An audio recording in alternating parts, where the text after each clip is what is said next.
I am afraid that we will have to prosecute a number of people, including high-ranking people in Kenyan society.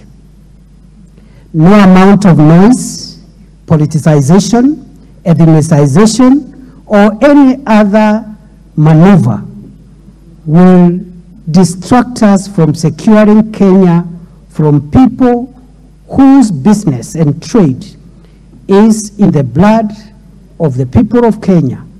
They buy expensive firearms, give poor boys who have never been in school, who have no food, who have nothing, to go and kill people, collect property, which property, much of it goes into the hands of merchants.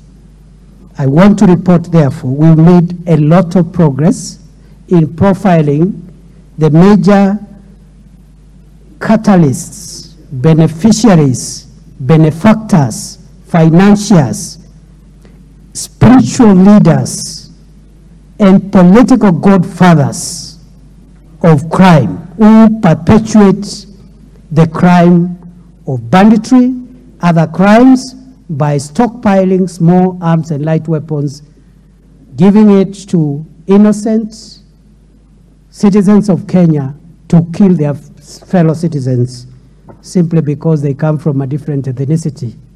We will not allow any Kenyan of whatever rank, religion, color, creed, to jeopardize national security, pretending that they are defending a boundary.